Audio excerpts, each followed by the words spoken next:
Heading abroad for a wedding, my husband's accusatory tone took me aback. And you call yourself a wife? He sneered. His words stung, casting a shadow over what should have been a joyous occasion. It's not a vacation, I retorted, attempting to explain. I'm attending a wedding ceremony. But my explanation only seemed to enrage him further. Shut up, he snapped. You're married. You shouldn't leave the house. Do you want to get a divorce? The person I once knew as my gentlemanly husband had transformed into someone unrecognizable. Being bored even from celebrating with my best friend felt suffocating, like being enslaved. I reached my breaking point. Look forward to it, okay? I fired back, my frustration boiling over. I'll send you straight to hell in no time. My name is Emily, 29 years old. 2 years ago, I took a leap of faith, leveraging my experience from working part-time during my student days to become an independent entrepreneur.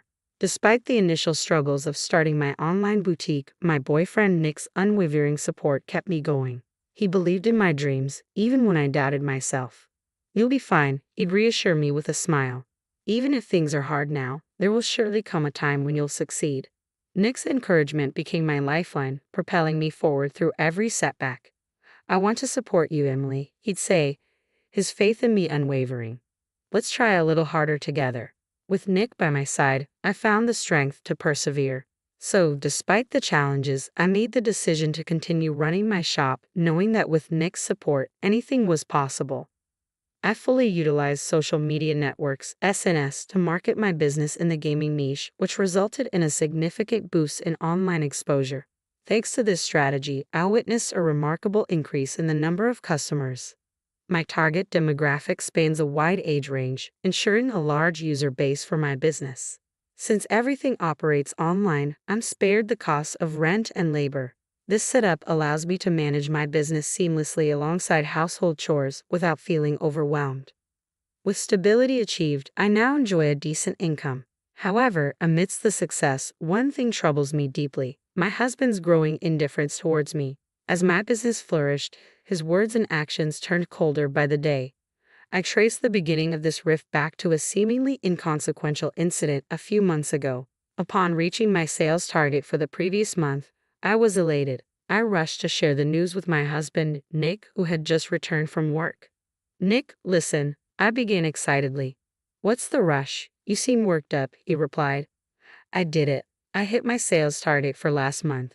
You set quite a high goal, he remarked casually. Yes, we've been close for a while, but I finally achieved it last month. I couldn't have done it without your support. Thank you, I expressed gratefully. Ah, good for you, Nick responded, his tone indifferent. I'm tired today. I'm going to take a shower and head to bed. With that, he left his bag on the sofa and retreated to bed without even touching the dinner I had prepared. I had anticipated his reaction given how supportive he had always been. So when I excitedly shared the news of reaching my sales target, I expected him to share in my joy. Yet his response was lukewarm at best. Was he simply tired? I wondered. I had hoped for a celebratory moment between us, making his subdued reaction all the more surprising. Despite my disappointment, I couldn't compel my weary husband to feign happiness. As days passed, his demeanor towards me cooled gradually. Initially, I brushed it off as fatigue or a passing mood, but as weeks turned into a pattern of indifference, I grew uneasy. Soon, his disdain became palpable. Whenever I sat at my computer, he'd loom behind me, sneering as he peered at the screen. Checking your sales, he'd taunt, timing his interruptions deliberately, trying to show off how busy you are. Bewildered, I'd retort, it's not like that, Nick. You're the one who's been distant lately. His response pierced through me. Phew, it's exhausting, he sighed, exasperation lacing his words. I trudged home exhausted from work, only to be greeted by someone so emotionally charged. Emotional.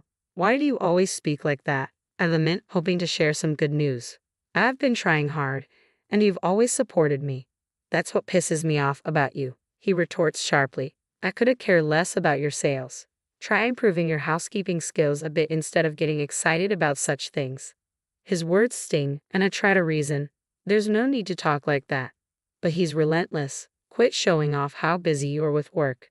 Do it again, and I'm out of here. Got it? Feeling crushed by his harshness, tears begin to well in my eyes. Instead of offering comfort, he wears a sneering smile. a demeanor I've never seen before, a demonic grin that sends shivers down my spine. From that day on, his attitude deteriorates further. I'm no longer allowed the freedom to speak as I used to, always tiptoeing around him, fearing his reaction. Then, a glimmer of light amidst the darkness. I find a wedding invitation for my best friend in our mailbox. Elena and I have been close since school days, and her wedding overseas feels like a beacon of hope in my oppressive daily life. But before I can share the news, my husband discovers the invitation. "What's this?" he demands, his expression sour as he reads through it. "You're not going, right?" "Of course I'm going," I assert, determined. With a devilish look, he slams his hand on the table. "You are not," he growls, his voice ominous. I'm taken aback by his words I've never heard before. "You've got to be kidding me," I manage to utter, stunned. "While I'm working my butt off day in, day out, you're just lounging around at home on the computer. And you're planning on skipping housework again just because of a wedding." "No, you've got it all wrong," I protest. "That's not it. I just want to attend Elena's wedding." "Shut up," he snaps, his tone cutting. "We're married. You shouldn't leave the house. Do you want to get a divorce?" The casual threat of divorce leaves me frozen in place. He continues his tirade mercilessly. "I feel bad for your best friend, too, if you're only using her wedding as an excuse to leave home and not to celebrate her marriage." "What are you saying?" I interject, frustration mounting. "It's my best friend's wedding. I'm attending because I want to celebrate it. Just what's so hard to understand?" "Oh, you're so annoying," he retorts, his voice rising in anger. "Quit being so cocky because your business took off. It's your attitude that ticks me off. When will you get it, huh?" His shouting leaves me trembling, fear gripping me. My legs give way beneath me, and I find myself nearly nose to nose with him. Seemingly amused by my reaction, he continues, "Look, you should be grateful. I married a woman like you. You were lucky your business took off, and it was only because of my support. Now, shut up and just do as I say." With a swift motion, he shoves the wedding invitation into the trash can. In that moment, my blood rushes back into my body, but it's not relief I feel. It's fury. He hadn't just discarded my dear friend's invitation, he had insulted my feelings. I was seething with bitterness. I bit down hard on my lip, realizing the resentment building inside me was unforgivable. Who did he think he was? Just because he despised me didn't grant him the right to control me. I was not his slave. Being his wife did not make me his possession. If my days were to continue like this, I decided I might as well be the one to disrupt it all. I didn't care anymore. I was attending Elena's wedding, no matter what. Without resistance, I quietly bided my time until the day of departure, meticulously planning my overseas trip to avoid detection. On the morning of the flight, my silent compliance seemed to have paid off. He was too preoccupied with his usual nagging at the front door to notice. "Don't skip your chores today. Make sure dinner is ready. Don't you ever go against me, okay?" he chided, oblivious to my plans. "I know. Have a good day," I replied, masking my frustration.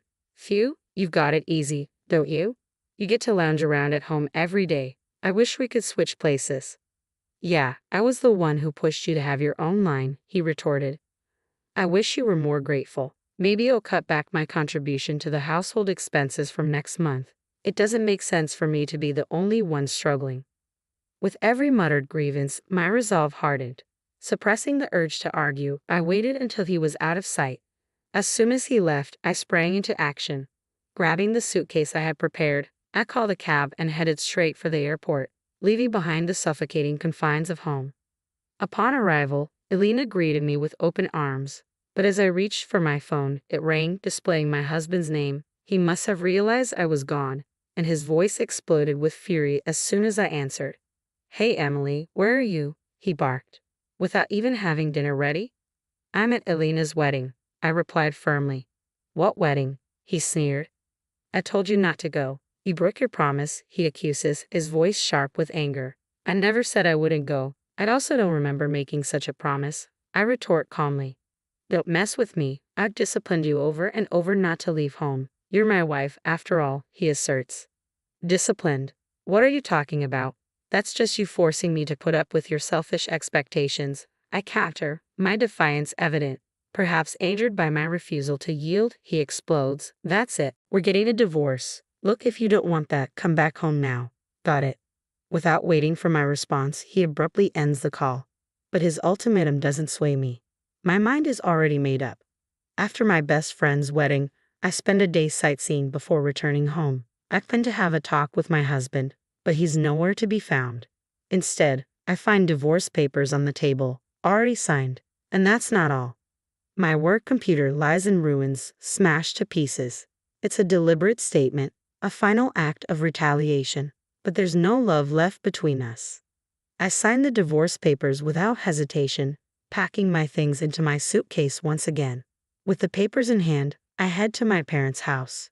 En route, I stop by the city hall and submit the divorce papers, sealing the end of our marriage. When I reached my parents' house, I laid out the whole ordeal for them. Initially surprised, their expressions hardened as they listened. If Nick had been there, my father would have surely taken action. As I settled into my childhood home, which I hadn't visited in ages, my phone rang. It was a call from my husband. I hadn't expected to hear from him so soon. Without hesitation, I answered, "Hello. It's been a while, Emily. You're back in the country, huh?" he remarked casually. "I got back today." "So what?" I replied tersely. "You're cold, huh? Oh, maybe you're shocked that I filed for divorce, huh?" he continued, his tone condescending even over the phone. "Relax, I'm not serious either. I just wanted you to reflect on yourself, so I gave you a little scare." "Reflect on myself? What for?" I retorted. "You went abroad without my permission and had the time of your life," he accused. "Attending Elena's wedding doesn't justify it." "So you're persistent. That's what you mean by having the time of your life? Leaving your husband behind, abandoning your housework, and going on an overseas trip? You're disqualified as a wife, you little chicken," he taunted. "Enough already. Who do you think you are? Just because we're married, just because you're my husband, you think you have the right to control everything." I shot back, my frustration boiling over. "I've had enough, Emily." "Enough is enough," he'd exploded, his frustration palpable. "In the end, you just can't stand that I'm successful at work, right? You don't like having a wife who earns more than you. You're such a deadbeat. It's pathetic to be jealous of your own wife. If it bothers you so much, go ahead and make more than I do." "Emily, did you just say that? I'm seriously gonna break up with you," he threatened. "Go ahead. In fact, we're already divorced." I fired back, my voice unwavering. "What? I filed for divorce. There's no way I can continue being married to a piece of trash like you. Just so you know, if you think you can break me with such threats, you've got it wrong. I'm not gonna let you manipulate me. Don't ever show me that disgusting face of yours again, you jerk."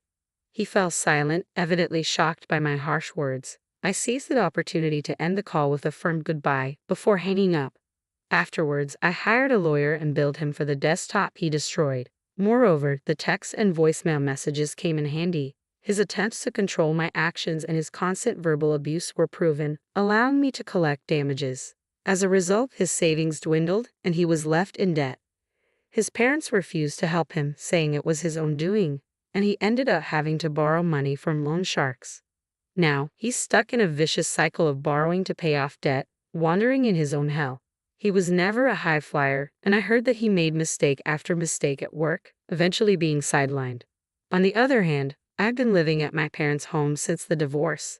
Thankfully, my current job doesn't tie me to a particular location.